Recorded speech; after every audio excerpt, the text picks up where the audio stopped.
Good afternoon, everyone, and welcome to this Cowboys edition of Langer at the Mike Live. In this video, we're going to break down the big news from last night. The Dallas Cowboys have acquired free agent defensive end and pass rusher Everson Griffen, and yeah, we're just going to talk about what that means to the roster going forward and the front seven, and yeah, how awesome of a signing it is.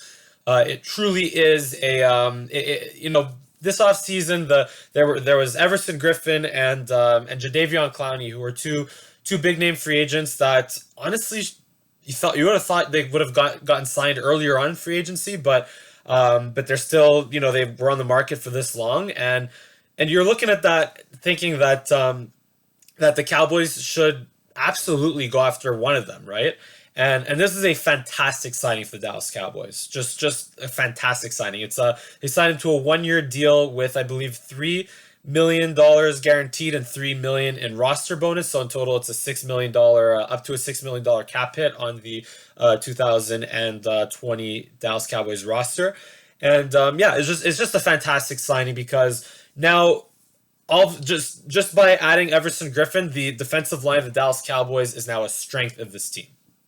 Because I talked yesterday at length about the offense being, better or the same, if not better than last year, especially with CeeDee Lamb. The only minus on offense was the loss of Travis Frederick, which, I mean, look, the Cowboys have played without Travis Frederick in 2018. So even if it's Joe Looney starting at center, then the Cowboys offense could still operate, right, at that high level they did last year, and maybe even higher with CeeDee Lamb replacing Randall Cobb.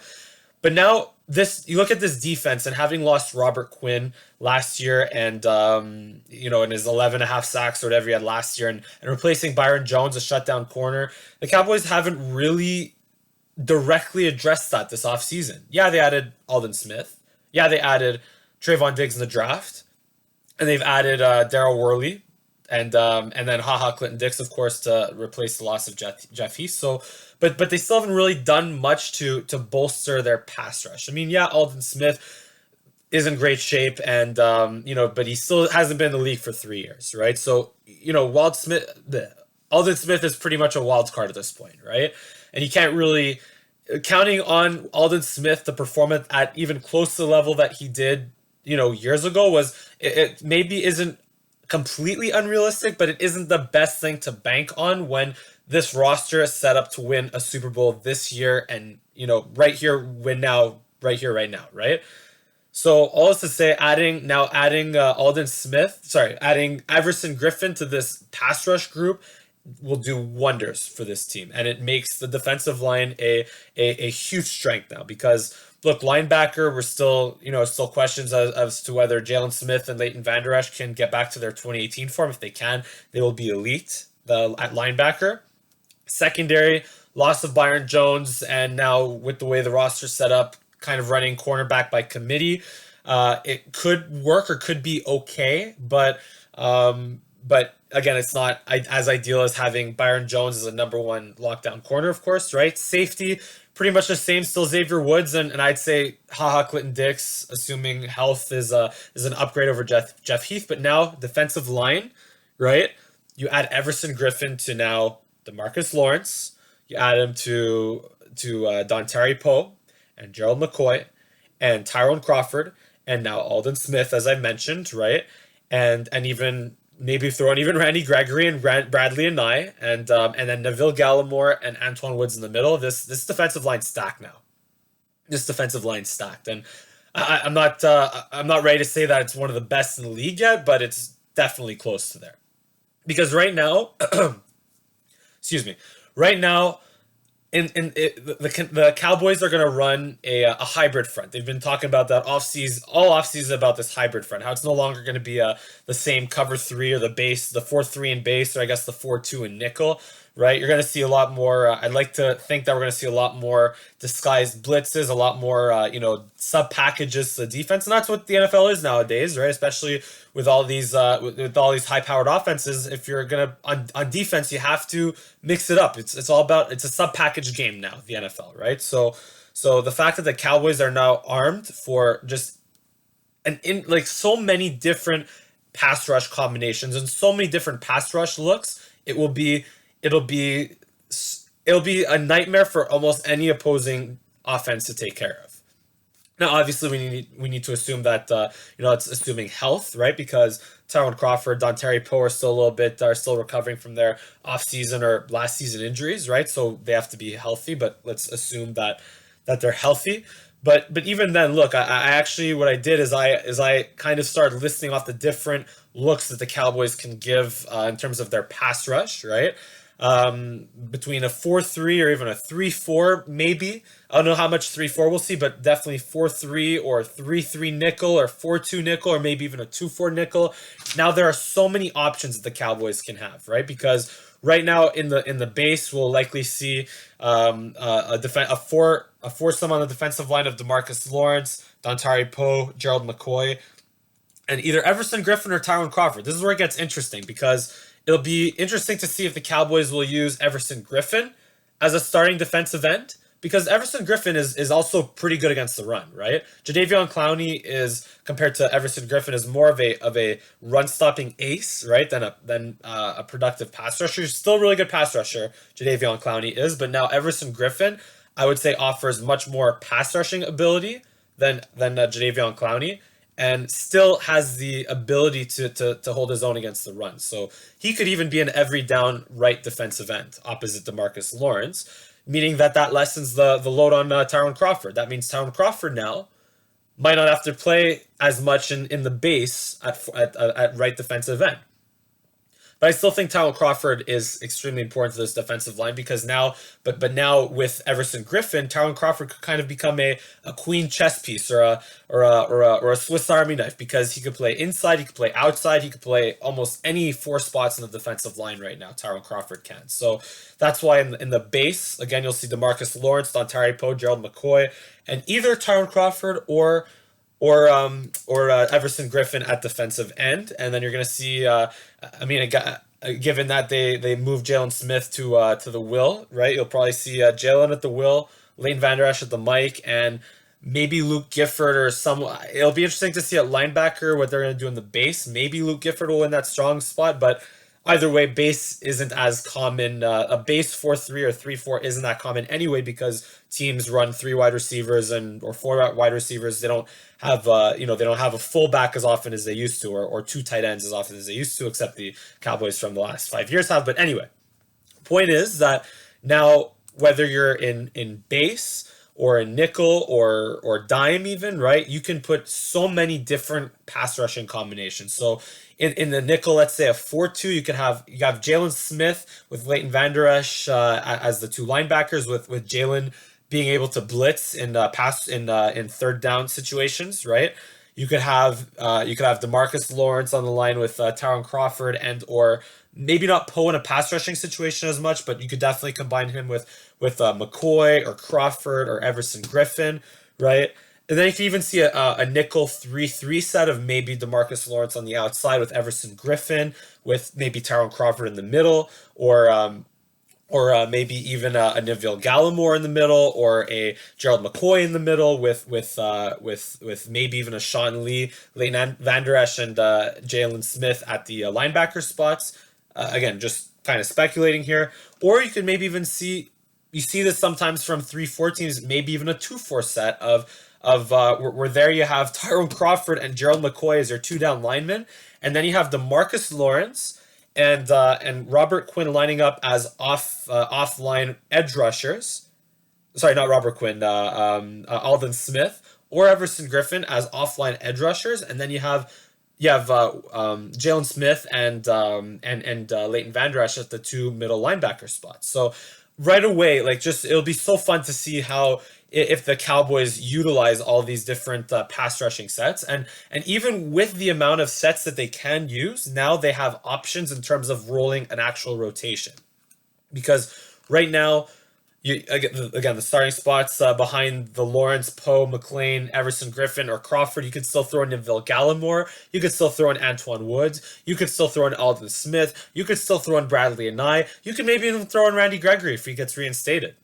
So just so many options, and that's what keeps the guys that you absolutely count on, like DeMarcus Lawrence and Everson Griffen or Tyrone Crawford or Gerald McCoy or whoever it is, you can keep count on them to be fresh and also while not completely breaking your back because so many times last year, whenever DeMarcus Lawrence was taken out of the game last year, you noticed it.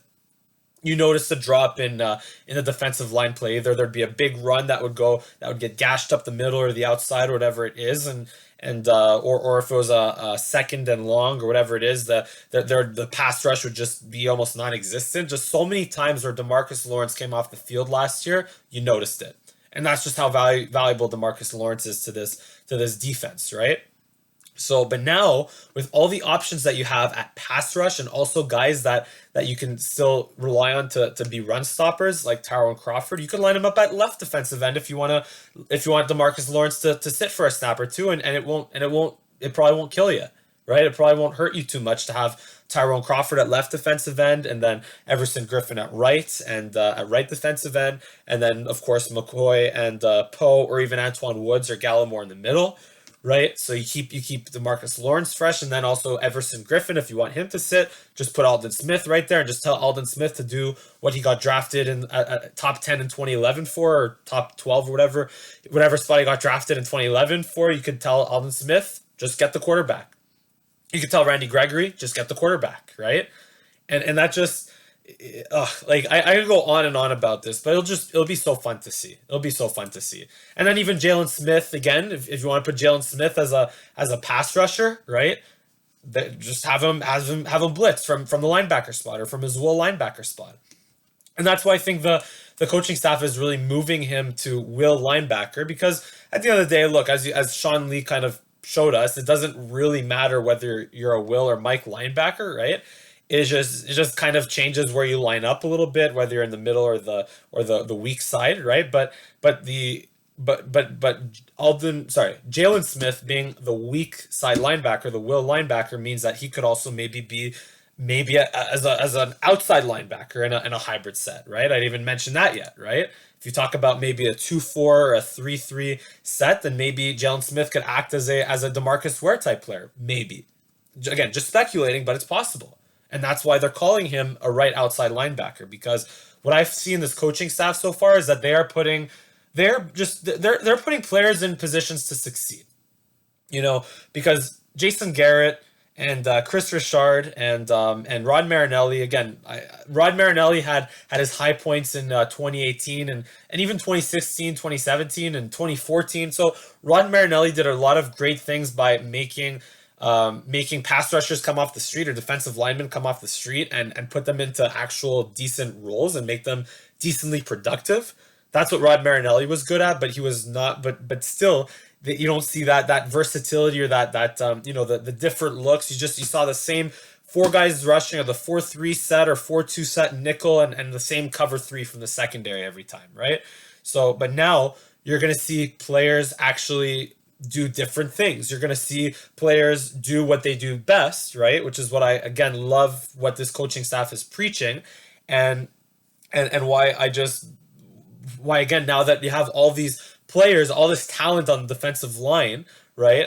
I fully expect, Mike Nolan and Jim Tomsula to have a field day with figuring out who goes where and who does what best, and keeping your best players fresh in the pass rushing game and the run stopping game, right? Like it'll be fun to see. It'll be really fun to see, and that's why I just from the beginning, even before the pandemic, I love what this coaching staff is about. Because before, again, it's about we're gonna do with Jason Garrett. It's about we're gonna do what we do. We're gonna do what we do and stop us. And we don't need to sign talented free agents that are available right before training camp because we like our players. We'll roll with Cooper Rush and Dak Prescott, or Cooper Rush is a backup to Dak, right? We'll roll with we'll roll with the players that we have. We don't need to make any acquisitions or whatever. We're good with what we have, right?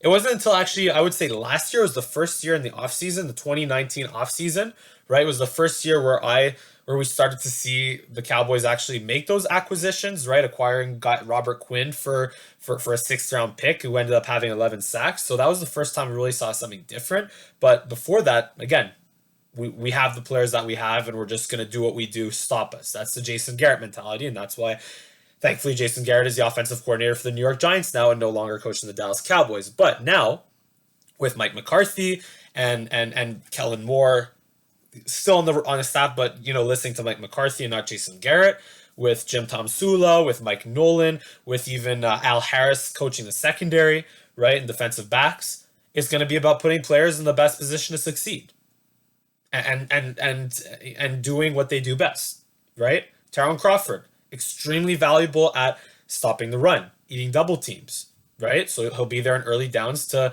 give guys like maybe DeMarcus Lawrence or Aldon Smith, but more so Everson Griffen, a rest, right? Jalen Smith, great at stopping the run, great at coming downhill as a linebacker, not the best in coverage. So what's he going to do? He will rush the passer. He will stop the run, right? It makes sense, right? Like it's logical. Put your players in a position to succeed.